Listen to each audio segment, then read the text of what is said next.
90% लोग ये नहीं बता पाएंगे कि पाकी और नापाकी क्या होती है, तो आप वक्त को क्या जानेंगे। काशी विश्वनाथ ट्रस्ट है उत्तर प्रदेश के अंदर, उसमें एक क्लॉज लिखा है कि अगर किसी समय कोई जिलाधिकारी मुसलमान होगा तो उससे नीचे का या उससे ऊपर का अधिकारी उसका पदेन चेयरमैन होगा।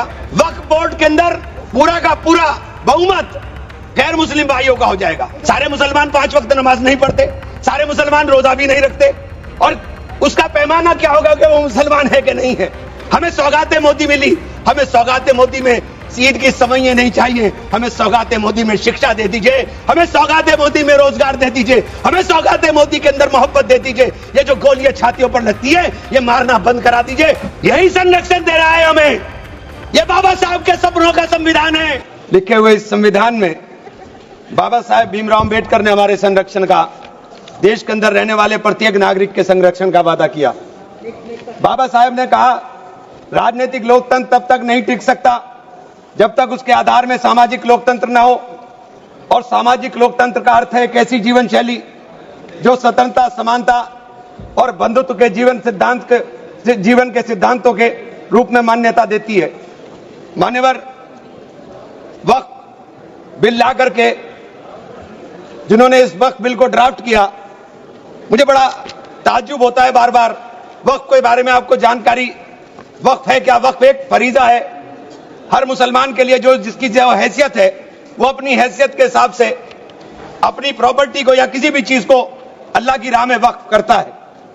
और इस वक्फ के जो ड्राफ्ट करने वाले लोग थे, जो उन्होंने बिल ड्राफ्ट किया था, उनमें मैक्सिमम लोग वो थे जिनको वक्फ के बारे में जानकारी नहीं थी। और मैं एक बात बहुत दावे के साथ कहता हूं कि 90% लोग ये नहीं बता पाएंगे मुसलमान के अलावा कि पाकी और नापाकी क्या होती है, तो आप वक्फ को क्या जानेंगे। ये जो बार बार कह रहे हैं कि मुस्लिम में सदस्य, गैर मुस्लिम सदस्य शामिल होने चाहिए, नहीं होने चाहिए, वक्फ को मुसलमान समझता है, जानता है, इसकी जो जरूरत है उसको पहचानता है, इसलिए इस बात को कहा जा रहा है। वरना सारा प्रबंधन जो वक्फ बोर्ड का है वो तो सरकारों के ही हाथ में है। लेकिन इसमें जो सबसे बड़ी बात है कि बार बार ये शोर मच रहा है, जेडीयू भी कहती है, टीडीपी भी कहती है, और सहयोगी दल भी कहते हैं कि हमने वक्फ बाय यूजर को खत्म कराने का काम कर दिया। माननीय अध्यक्ष जी, मैं इसकी धारा 3R1 को, जिसके अंदर वक्फ बाय यूजर था, उसको हटा दिया गया। और क्या शामिल किया गया, मैं ये पढ़ करके बता रहा हूं, ये बिल है, इसके अंदर लिखा है, परंतु वक्फ संशोधन अधिनियम 2025 के प्रारंभ पर या उसके पूर्व उपयोगकर्ता द्वारा वक्फ के रूप में रजिस्ट्रीकृत संपत्तियों को उपयोगकर्ता द्वारा विद्यमान वक्फ इसके वक्फ संपत्ति के रूप में बना रहेगा, सिवाय, बस आगे आ गया काम, सिवाय संपत्ति पूर्णतः या भागतः विवादाग्रस्त है या कोई सरकारी संपत्ति है। माने सभापति महोदय, 2005-6 में विभिन्न राज्य के बोर्डों द्वारा सच्चर कमेटी के समक्ष कहा गया, दिल्ली में 316, राजस्थान में 60, कर्नाटक में 42, मध्य प्रदेश में 53, उत्तर प्रदेश में 60, उड़ीसा में 53 ऐसी प्रॉपर्टी हैं जिनके ऊपर सरकार के कब्जा किया हुआ है। इसके बाद जब ये लागू हो जाएगा तो इसके ऊपर से वक्फ का अधिकार खत्म हो जाएगा। दूसरी चीज मैं कहना चाह रहा था, जब आपने सिवाय संपूर्ण और पूर्णतः लिखा और या भागतः लिखा, तो आपने पूरी तैयारी कर करके लिखा। उत्तर प्रदेश इसका सबसे बड़ा उदाहरण है। उत्तर प्रदेश में 11,400 हेक्टेयर लैंड वक्फ की, 14,000 हेक्टेयर में से 14,500 में से 11,500 हेक्टेयर लैंड को सरकारी घोषित कर दिया गया है। 78% लैंड को सरकारी बता दिया गया है। और सरकारी लैंड कौन सी है? उसमें इमामबाड़ा है, उसमें प्राचीन मस्जिदें हैं, उसमें 500-500 साल के पुराने कब्रिस्तान हैं, उसमें ईदगाहें हैं, गांव-गांव के अंदर बनी हुई मसाजिद हैं। और आप कह रहे हैं कि आपने वक्फ बाय यूजर खत्म करा दिया। यह इतना बड़ा हथियार दे दिया कि आप जाइए, लड़ते रहिए। इसके साथ ही इन्होंने कहा कि साहब, अब जब कोई विवाद पैदा होगा तो उस विवाद की स्थिति में डेजिग्नेटेड ऑफिसर उसको सुनने का काम करेगा और वो तय करने का काम करेगा कि ये प्रॉपर्टी किसकी है, लेकिन वो तय कब करेगा इसकी कोई समय सीमा नहीं। और जब तक वो तय नहीं करेगा, वो प्रॉपर्टी का मालिक सरकार रहने का काम करेगी। तो 11,500 हेक्टेयर लैंड तो उत्तर प्रदेश के अंदर, और कर्नाटक का विवाद सबके सामने है। बड़ा शोर मचा था कर्नाटक में, मैं गया कर्नाटक के अंदर क्या मान्यवर 1,12,000 एकड़ लैंड वक्फ बोर्ड की थी, जिसके अंदर से 71,000 एकड़ लैंड का अलॉटमेंट सरकार ने कर दिया, और 19,000 और 20,000 के बीच में वहां के जो दरगाहों के या मुतवल्ली थे उन्होंने अपने परिवारों में बांट लिया। तो ये जो हंगामा बचा, 1999 में एक आदेश आ गया वक्फ ऑलवेज वक्फ, तो ये पुराना आदेश नल एंड वाइड हो गया। सरकारें भाजपा की भी रही, कांग्रेस की भी रही, दोनों सरकारों ने नोटिस इश्यू किए। मैं उन नोटिस की कॉपी भी लेकर आया था। दोनों सरकारों ने नोटिस इश्यू किए, लेकिन जेपीसी ने हंगामा उतरा तो सब हमारे चेयरमैन साहब भी हवाई जहाज लेकर के गए, लेकिन खोदा पाड़ निकली चुईया, वहां कुछ मिला ही नहीं, वहां कुछ नहीं मिला। इसी तरह से कहना चाहता हूं कि ये जो विवाद वाली स्थिति में आपने डेजिग्नेटेड ऑफिसर का प्रावधान किया, लेकिन उसके सामने ये नहीं लिखा कि ये कब तक तय करेगा। और आप बार बार कहते हैं कि साहब ये जो इसका संरचना होगी, इसकी 22 मेंबर वक्फ काउंसिल में होंगे, उसके अंदर 22 मेंबर में 10 मेंबर मुसलमान होंगे, सही है, 2 महिलाएं होंगी, सही है, लेकिन 12 मेंबर उसके अंदर नॉन मुस्लिम हो जाएंगे। वक्फ बोर्ड के अंदर पूरा का पूरा बहुमत गैर मुस्लिम भाइयों का हो जाएगा। मुझे इससे मतलब नहीं, क्योंकि मैंने अभी कहा कि भाई आप दूसरे जो ट्रस्ट हैं या जो दूसरे धर्म के ट्रस्ट हैं, उनके अंदर क्या आप दूसरे धर्म के लोगों को शामिल करने की अनुमति देंगे? नहीं है। काशी विश्वनाथ ट्रस्ट है उत्तर प्रदेश के अंदर, उसका अध्यक्ष पदेन अध्यक्ष जिलाधिकारी होता है, लेकिन उसमें एक क्लॉज लिखा है कि अगर किसी समय कोई जिलाधिकारी मुसलमान होगा तो उससे नीचे का या उससे ऊपर का अधिकारी उसका पदेन चेयरमैन होगा।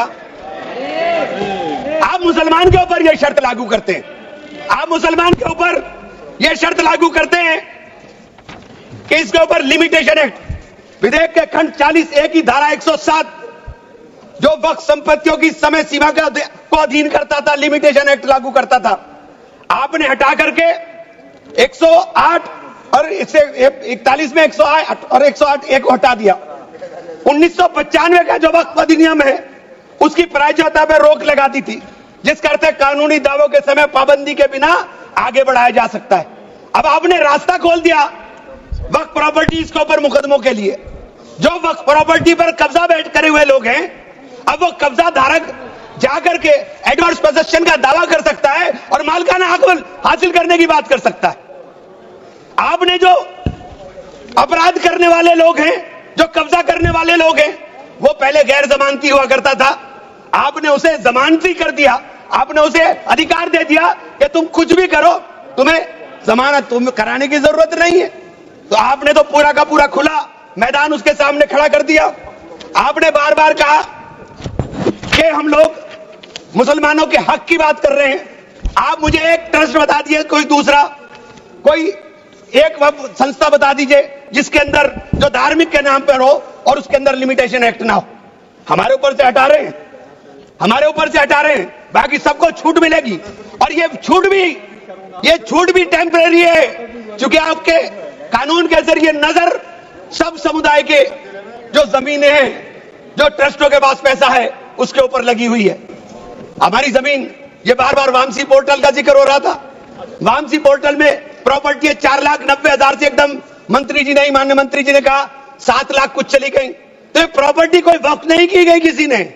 ये जो वामसी पोर्टल के ऊपर दर्ज हुई संपत्ति, कब्रिस्तान के अंदर वसूगा, एक प्रॉपर्टी वसूगा, एक प्रॉपर्टी मस्जिद, एक प्रॉपर्टी में कबर, एक ही प्रॉपर्टी की 3-3, 4-4 बना दी और आपने बता दिया कि वामसी पोर्टल ने। और 10 साल माने मंत्री जी, 10 साल का बहुत समय होता है, जो काम आप 10 साल में पूरी संपत्तियों का रजिस्ट्रेशन नहीं कर सके। नहीं, वामसी पोर्टल पर आपने बार बार 10 साल में काम नहीं कर सके। आप कह रहे हैं कि 6 महीने के अंदर सारी संपत्तियों का रजिस्ट्रेशन करा लेना, और सारी संपत्तियों का अगर रजिस्ट्रेशन नहीं होगा तो वो संपत्ति वक्फ की नहीं बचेंगी। रजिस्ट्रेशन कौन करेगा? रजिस्ट्रेशन आपके अधिकारी करेंगे। जब 10 साल में नहीं कर सके तो 6 महीने में कैसे करेंगे? और ये पूरी तरीके से संविधान विरोधी कानून है। साथ अनुच्छेद 14, अनुच्छेद 16, अनुच्छेद 26 और अनुच्छेद 25 का सीधे सीधे ओवरलैपिंग करने का काम करता है। आपसे अनुरोध है कि माननीय 2 मिनट का समय और दे दें। ये बार बार कहते हैं कि प्रैक्टिसिंग मुस्लिम। आप एक बात बता दीजिए, आप प्रैक्टिसिंग मुस्लिम की बात कर रहे हैं, आप किस तरह तय करेंगे कौन प्रैक्टिसिंग मुस्लिम है? ये कौन बताएगा कि आपकी क्या परिभाषा है प्रैक्टिसिंग मुस्लिम की? सारे मुसलमान 5 वक्त नमाज नहीं पढ़ते, सारे मुसलमान रोजा भी नहीं रखते, और उसका पैमाना क्या होगा कि वो मुसलमान है कि नहीं है? तो ये आपने रास्ते इस तरह खोल करके ये सीधे सीधे जो संविधान के अंदर हमारी धारा 14 में अधिकार है उसके ऊपर आपने अतिक्रमण करने का काम कर दिया। मैं आप लोग एक माननीय चिन्नप्पा रेड्डी के एक कथन को जरूर कहना चाहूंगा। हमारी परंपरा में सहिष्णुता सिखाती है, हमारा संविधान, यह संविधान हमें सहिष्णुता का अभ्यास कराता है, हमें इसे कमजोर नहीं करना चाहिए। यही संरक्षण दे रहा है हमें।